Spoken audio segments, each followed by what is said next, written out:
Submissão. Seja feita a tua vontade. Pessoas que creem em Deus pronunciam estas palavras com submissão. Vibra sempre, porém, uma certa melancolia em suas vozes, ou transparece nos pensamentos, nas intuições. Tais palavras são empregadas quase que exclusivamente onde um sofrimento inevitável se alojou. Lá onde o ser humano reconhece que nada mais pode fazer contra. Então, se ele crê, fala numa inativa submissão. Seja feita a tua vontade. Não é, porém, humildade que o faz falar assim, mas essas palavras devem proporcionar-lhe tranquilidade em relação a uma coisa onde ele próprio não tem mais possibilidade de fazer algo. Esta é a origem da submissão que o ser humano, em tal caso, exprime. Fosse-lhe concedido, contudo, a menor possibilidade de uma alteração nisso, ele não perguntaria qual a vontade de Deus. E seu devotamento resignado mudaria logo para a seguinte forma: seja feita a minha vontade. Assim é o ser humano. Senhor, faze comigo como quiseres. E idênticas cantigas se ouvem muitas vezes durante os enterros. No seu íntimo traz, porém, cada ser humano enlutado a inabalável vontade. Se me fosse dado mudar isso, imediatamente o faria. A submissão humana nunca é legítima. No âmago da alma humana jaz ancorado o contrário disso, uma revolta contra o destino que a atinge. E é exatamente essa revolta que a faz sofrer, que a oprime e curva. O que há de doentio nisso é o emprego errôneo do sentido destas palavras: seja feita a tua vontade. Elas não pertencem ao lugar em que os seres humanos e as igrejas as utilizam. A vontade de Deus reside nas leis da criação. Portanto, sempre que o ser humano diz: seja feita a tua vontade, isso equivale à afirmativa: quero prezar e seguir tuas leis na criação. Prezar quer dizer considerar. Levar em consideração estipula, porém, viver em conformidade. Só assim pode o ser humano prezar a vontade de Deus. Todavia, se ele a considera, se ele quer viver segundo ela, tem antes de mais nada de conhecê-la também. Mas é exatamente neste ponto que a humanidade terrena pecou da maneira mais tremenda. A criatura humana até agora jamais se importou com as leis divinas da criação. Isto é, não se importou com a sagrada vontade de Deus.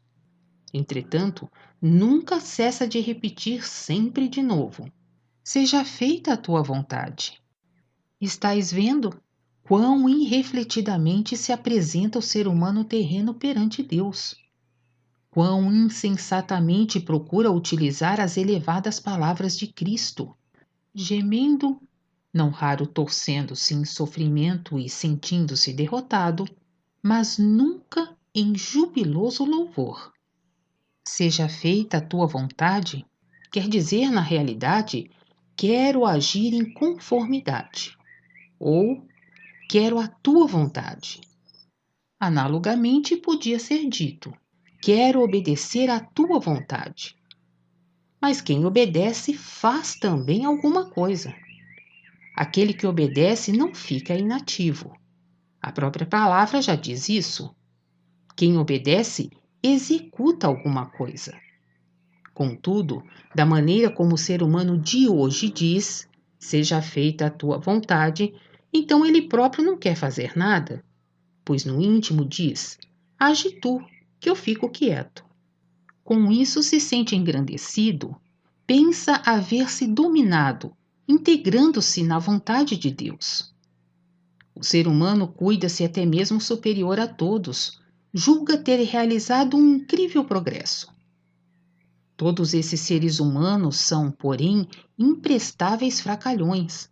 São vadios, visionários, fantasistas e fanáticos, e não membros úteis na criação.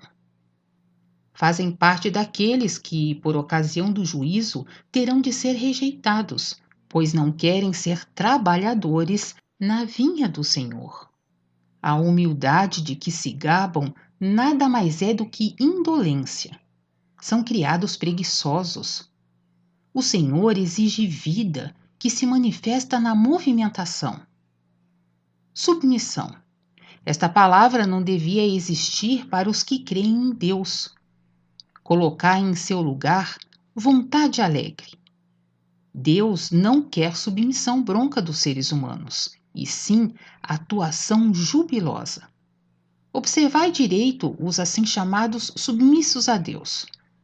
Trata-se de hipócritas que trazem em si uma grande mentira. Que adianta volver para o alto um olhar cheio de submissão, quando esse olhar, ao mesmo tempo, inspeciona o ambiente de modo astucioso, cobiçoso, presunçoso, arrogante e malicioso. Tal atitude apenas os torna duplamente culpados. Os submissos trazem a mentira em si, pois a submissão jamais é compatível com o espírito. Logo, também é incompatível com o espírito humano. Tudo quanto é espírito não pode tornar vivo dentro de si a capacidade da verdadeira submissão. Sempre que isso for procurado, redundará em coisa artificial, em autoilusão, portanto, ou até em hipocrisia consciente.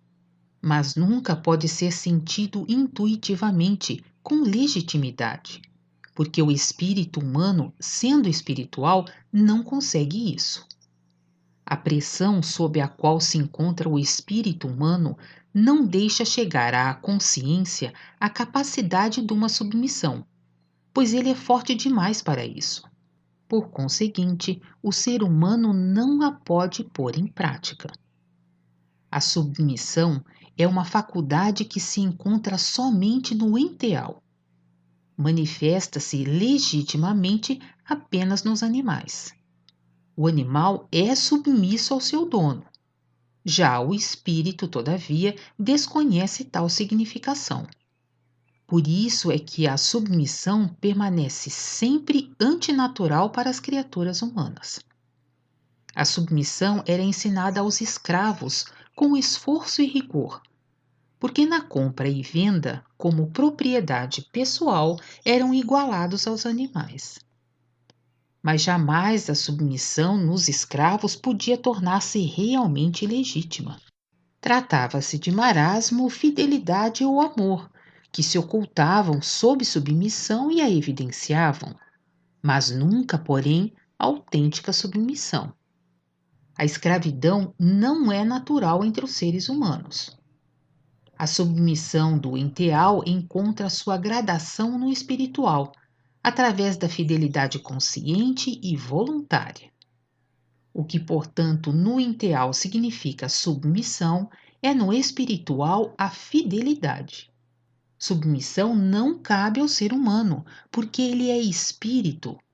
Prestai apenas mais atenção ao próprio idioma.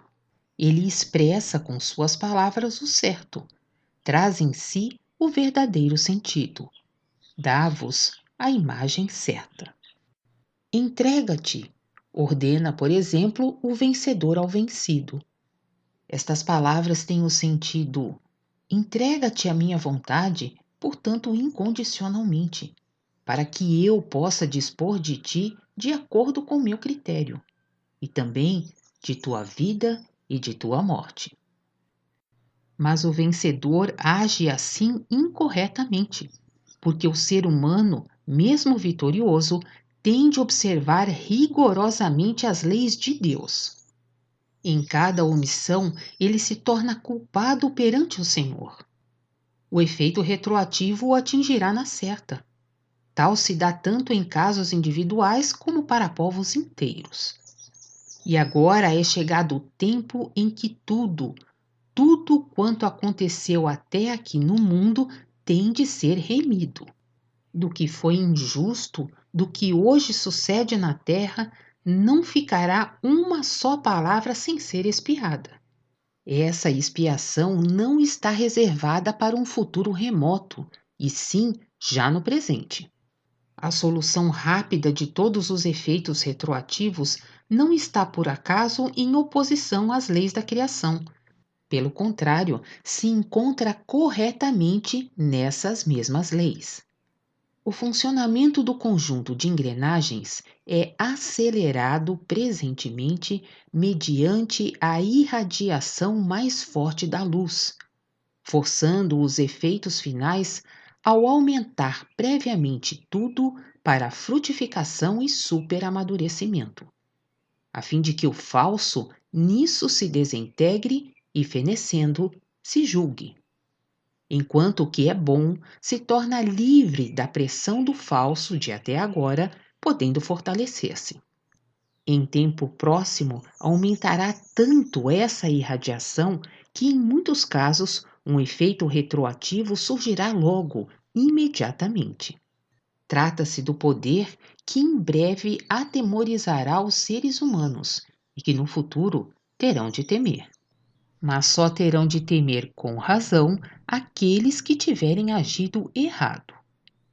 Se eles se julgarem certos aí, ou pretenderem fazer os outros acreditar nisso, isso não os salvará do golpe do efeito retroativo que atua nas leis de Deus. Mesmo que os seres humanos tenham inventado outras leis sobre a Terra, sob cuja proteção muitos agem de modo injusto e errado, na ilusão de estarem aí no direito, isso não lhes tira um grãozinho de pó de sua culpa. As leis de Deus, isto é, a vontade de Deus, não se importam com as opiniões desses seres humanos terrenos, que eles puseram como base nas leis terrenas, mesmo que o mundo inteiro agora as considere como certas. Tudo quanto não estiver de acordo com as leis de Deus receberá agora o golpe da espada, julgando no remate. Todos aqueles que inocentemente, perante as leis de Deus, sofreram sob as criaturas humanas, poderão alegrar-se então, pois agora receberão justiça, enquanto seus antagonistas ou juízes serão entregues à justiça divina. Alegrai-vos, pois essa justiça divina está próxima. Já está agindo em todos os países da terra. Observai as confusões.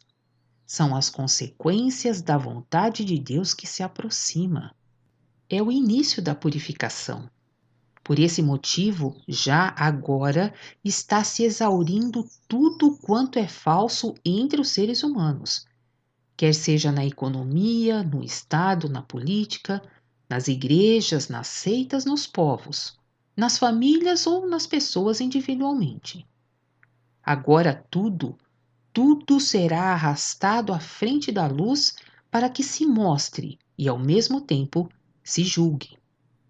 Inclusive, o que até agora pôde manter-se escondido tem de se mostrar tal qual é realmente, tem de manifestar-se e, por fim, desesperar-se de si próprio e dos outros, desintegrar-se e pulverizar-se.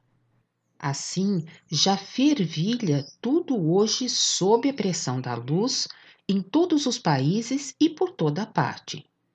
Cada miséria aumenta até chegar ao desespero, ficando finalmente apenas a desesperança, com a consciência de que os que queriam salvar apenas tinham palavras ocas ao lado de desejos egoísticos, mas não estavam capacitados a trazer auxílio algum.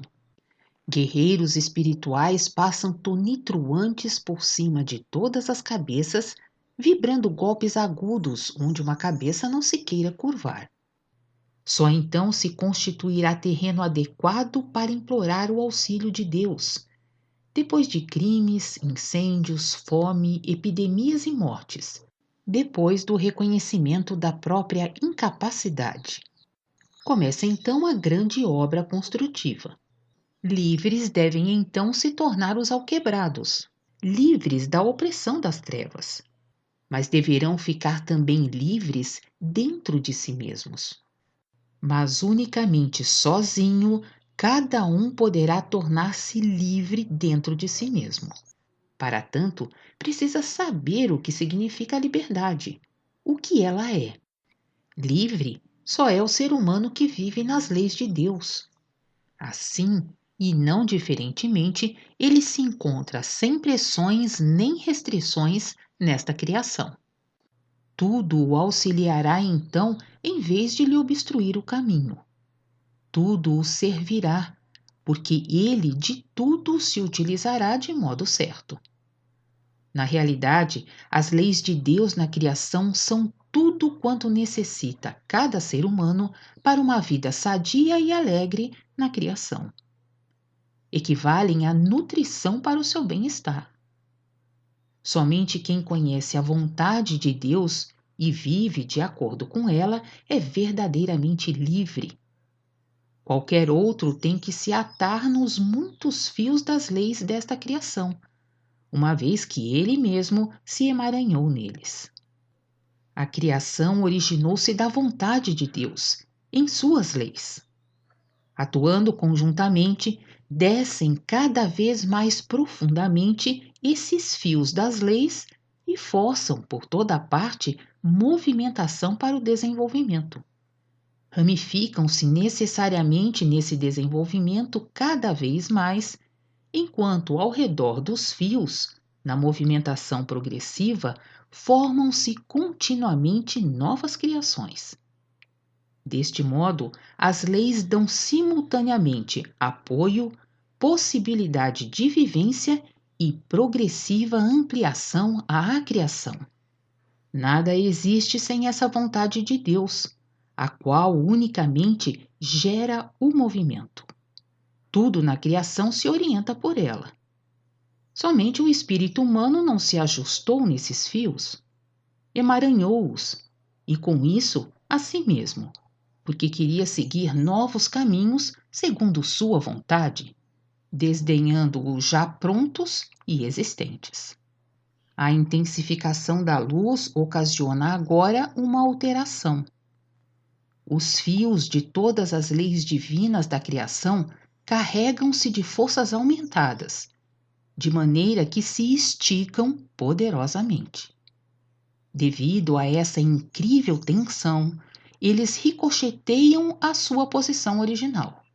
Assim se desenreda todo o emaranhado e todos os nós, de maneira súbita e irresistível, que simplesmente destrói tudo o que não é capaz de se ajustar na posição certa na criação. Seja lá o que for, plantas ou animais, montanhas, rios, países, estados ou seres humanos. Ruirá tudo aquilo que não se mostrar no último momento como legítimo e de acordo com a vontade de Deus.